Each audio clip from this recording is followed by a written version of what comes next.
What's up in War Eagle, everybody? Guy Ike Jones. We are back with another night live here inside the Auburn Express, headed to Lobtown. It's Auburn versus UNC. Let's get straight to this thing. The Auburn Express.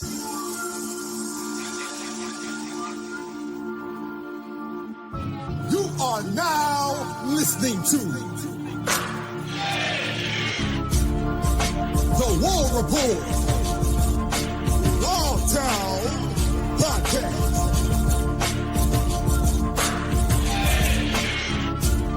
With your boy Ike Jones.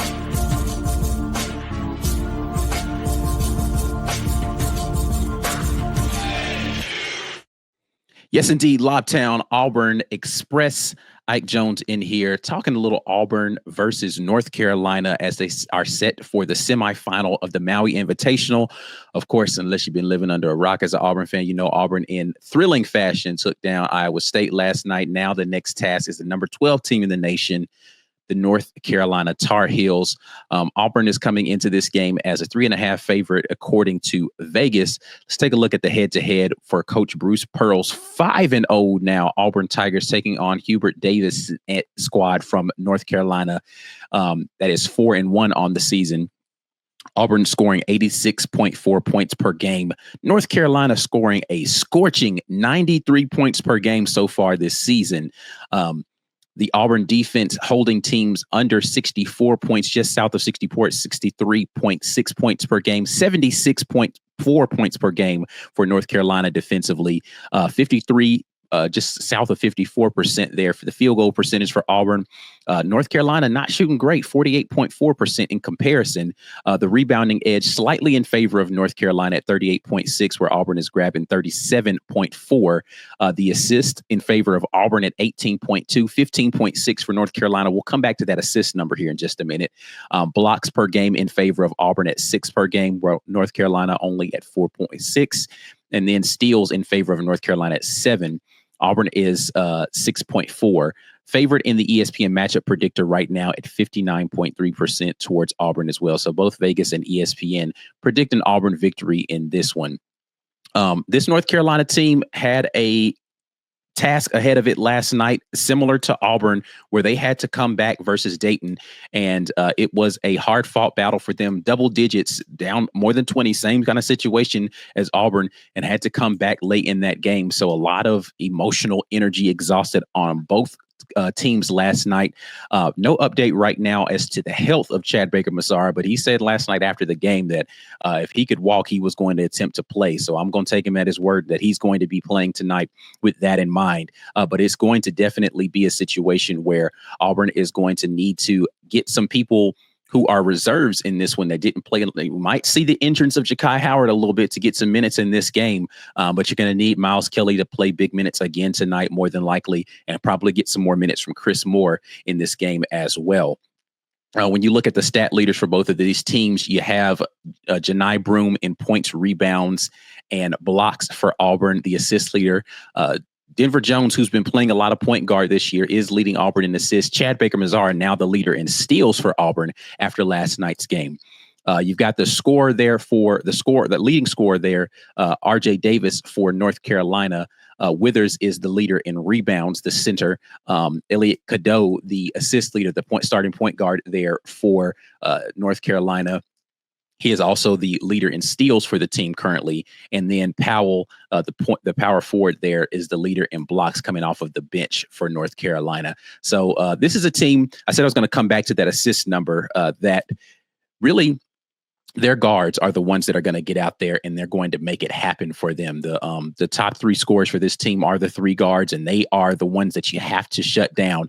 It's kind of a difference. It's a dichotomy going up against the 2 teams back to back here. North Carolina really is a team that is going to try to outscore you. Iowa State was a team that can score, but they function off of their defense, getting out in transition and being able to score in that way. Now, North Carolina wants to push the pace, get out in transition as well. And they, live ball turnovers are going to be important for Auburn not to have a lot of those, because those guards will get out and they will run. But in the half court, they really function off being able to go one-on-one. There is the action that they're going to be running is going to be really just spread you out, maybe a little ball screen action, but it's going to mostly be get a guard, have them go one-on-one. And I don't think that North Carolina wants to go against the set defense of Auburn, particularly because of the way that Auburn can funnel you to shot blockers with Janai Broome and Dylan Cardwell down there in the post. But they are going to definitely put pressure on those shot blockers by making them stay diligent and stay discipline and not go for shot fakes. And they're going to, jump into your body, all the things that are going to be necessary to try to get those shots off and draw fouls.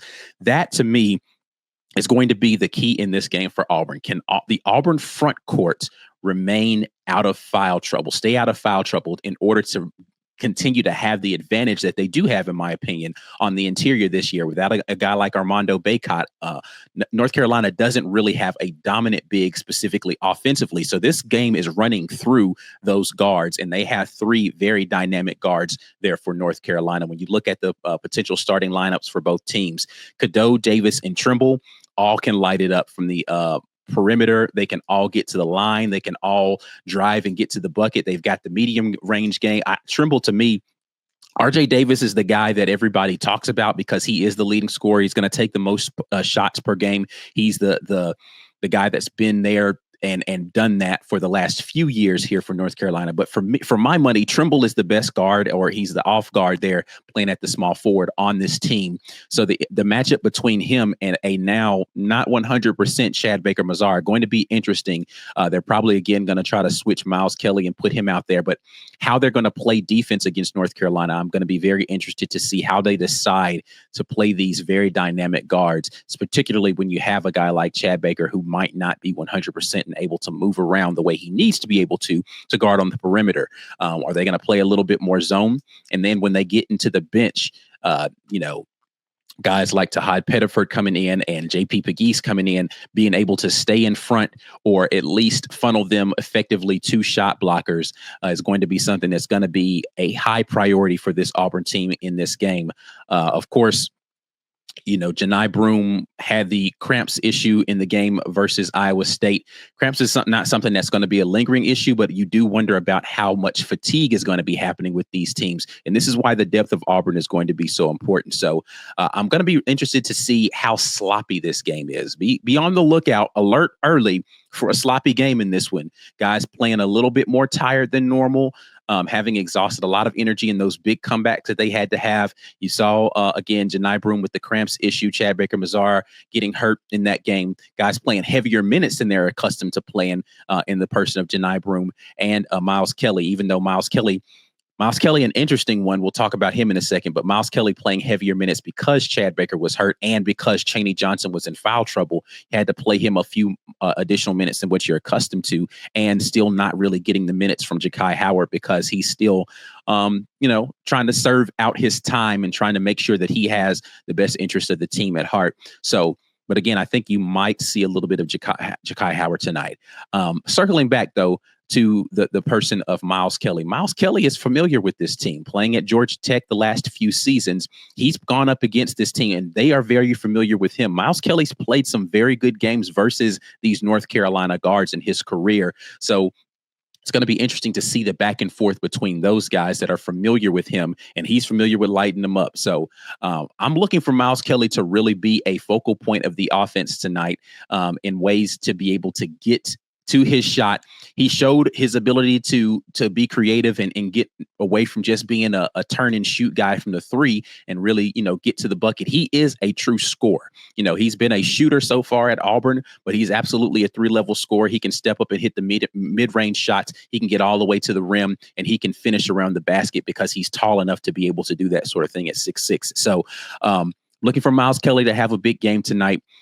And I'm looking to see if a guy like Tahad Pettiford can put back-to-back games together. He seems to come and bring his best to the big moments. When Houston has been his best game so far. That's been the biggest game on the schedule. He comes up with another big first half versus Iowa State and a couple of clutch buckets in the second half. Can he string back-to-back games together where he's playing well? That's going to be seen, and that's going to be tested tonight because it's going to be one of those things where you're going to feel the urge to try to get it back versus one of those guards after they do something. Okay, I can show you I can play with these guys.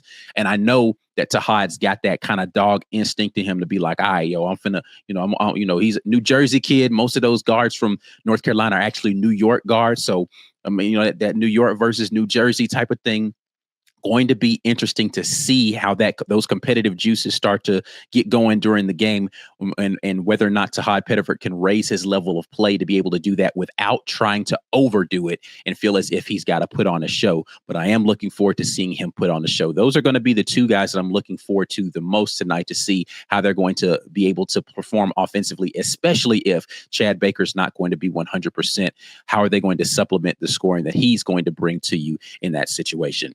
When we go and we look at kind of some other head-to-head stuff here, the Auburn offense versus the North Carolina defense in the analytical dive down, we already showed points per game. Auburn is scoring 86, just south of 87 points per game, and North Carolina giving up 76 points per game. This is not a North Carolina team that is going to get a lot of stops, especially if you can get their bigs into foul trouble. They're going to have trouble being able to keep Auburn off of the offensive glass, and they're going to function off trying to get some live ball turnovers to get out in transition. They're going to try to outscore Auburn tonight. So Auburn really wants to keep this into a 70-point contest rather than a 90-point contest like North Carolina wants to do.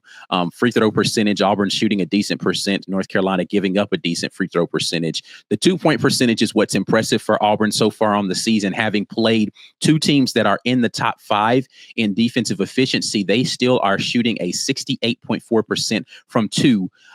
And they're doing a good job of getting quality looks, even though some of those didn't go down early versus Iowa State. They were able to get those later in the game. And I'm interested to see how UNC decides to defend the post versus Janai Broome. I think they're going to want to try to establish early that maybe they can play it one-on-one.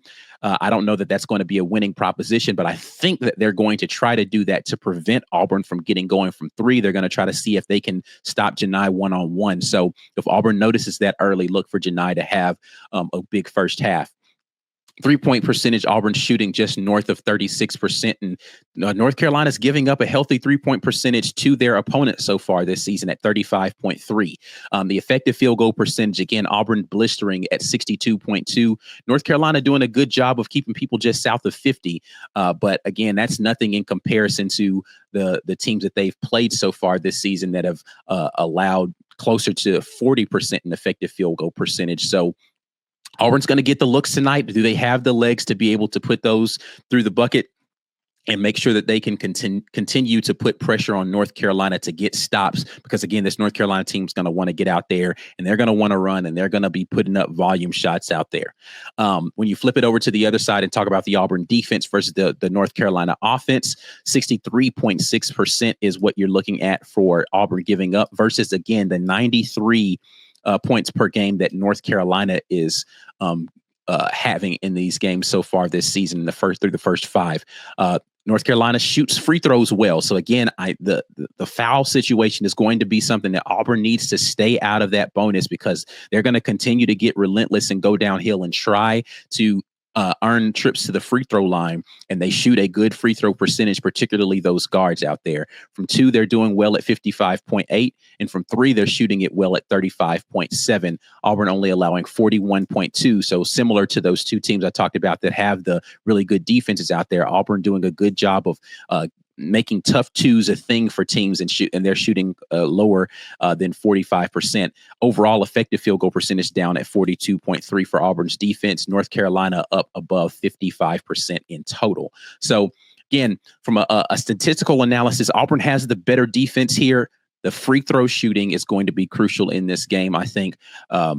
Hopefully Janai Broome gets some calls on the interior in the paint, because he's going to have the advantage. Are the refs going to let him play down low, pause, or are they going to be a little bit more liberal with the whistles and all that in this game? I don't know, but I think that if they let Janai Broome go to work and they're actually calling fouls the way that they need to, he's going to dominate in the post, and North Carolina is going to have to play.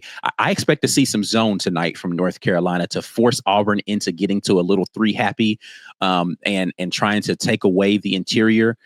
And that means that Chaney Johnson, who was in foul trouble in this last game, should be super fresh because he didn't play a lot of minutes in this last game, is going to need to be effective there in that mid to high post area. And that's something that he's shown he can do early in this season. So look for Chaney Johnson in that area if North Carolina decides to go to a zone against this Auburn team.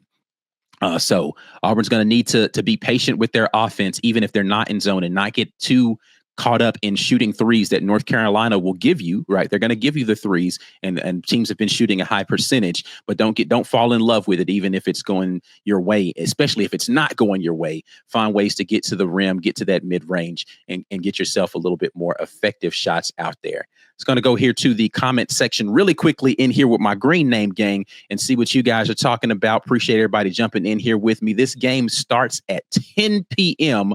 Brad Browning asked the question, wait, is the game at 9 or 10? I'm getting too old for these late games.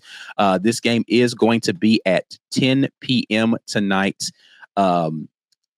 Central Standard Time. I think that's 11 p.m. Eastern. So it is a late game tonight. So if you guys need to take a nap, then go lock in with that real quick, so that you can be awake for this game. We will be reacting live after this game again, no matter how late it goes. So we'll be here.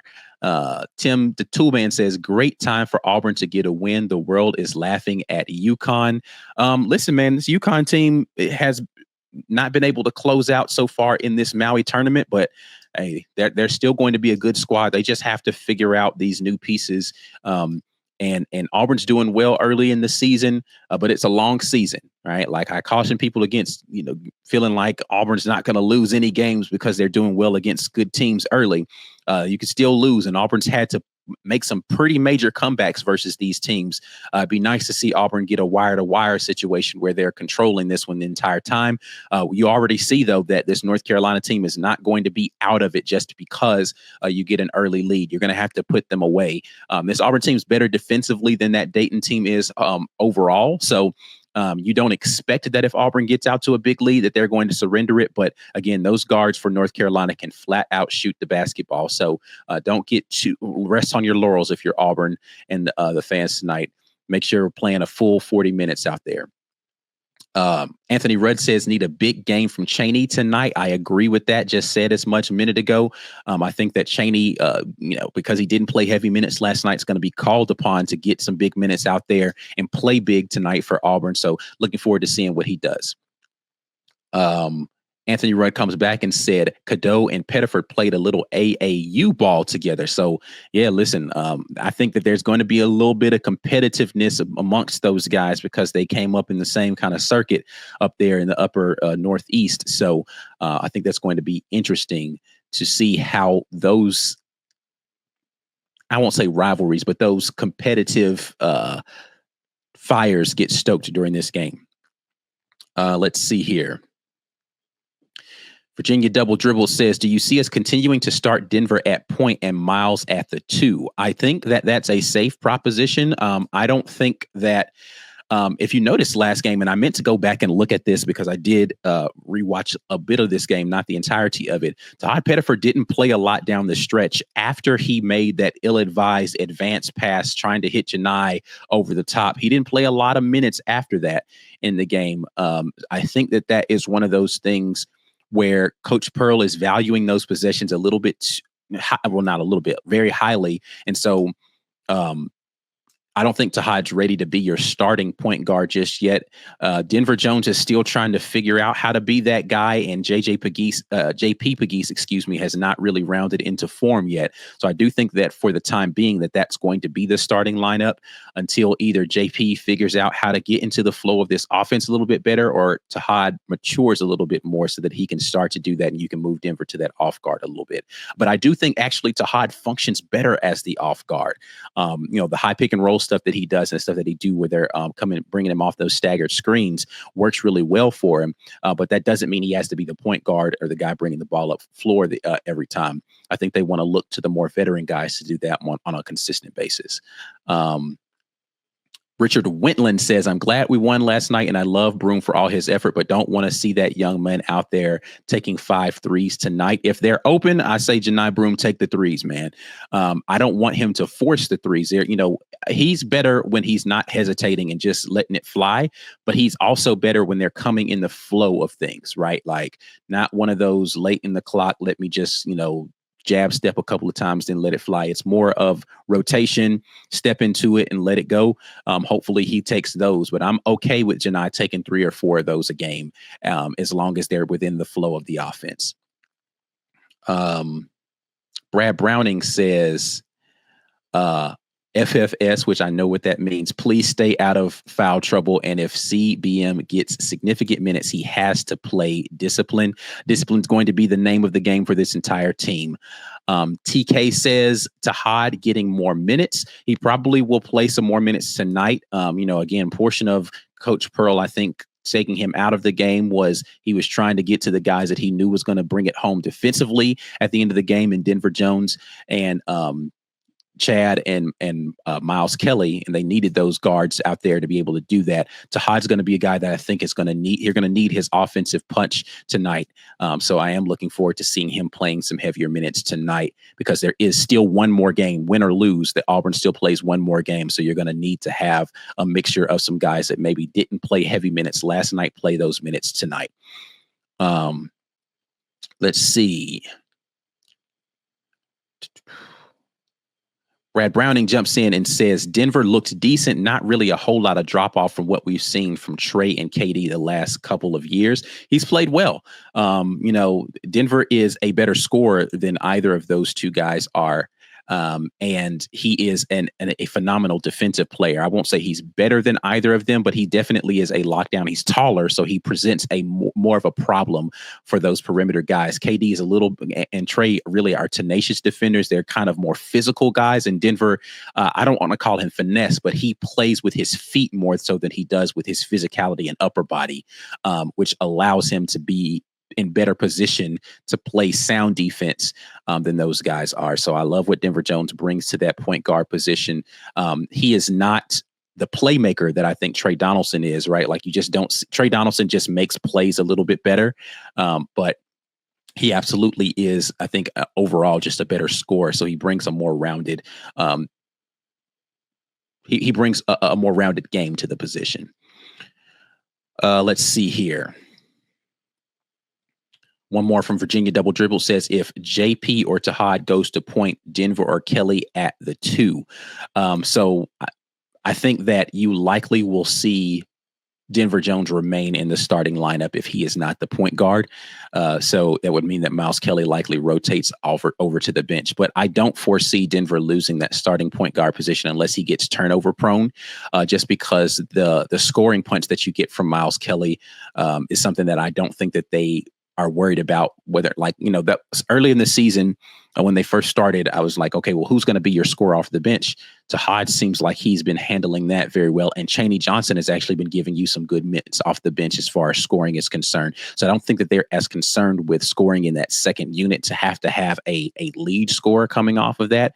You have some good supplemental scores. So I do expect Denver Jones to continue to be in that starting spot if he is moved, but I don't expect that move to happen unless one of those guys just clearly shows that they can run the club a little bit better than Denver is, which would slide again Miles Kelly, in my opinion, over to the bench. All right, but that's it. That's all I got for you guys for right now. We will be back. Game tips off here in about 3.5 hours. So we'll be back at you all with post-game reactions in the wee hours of the morning, hopefully celebrating Auburn at 6-0, but taking on North Carolina in the Maui Invitational. If you haven't already, make sure that you like this video, and we will be back until the next time. And as always, War Eagle.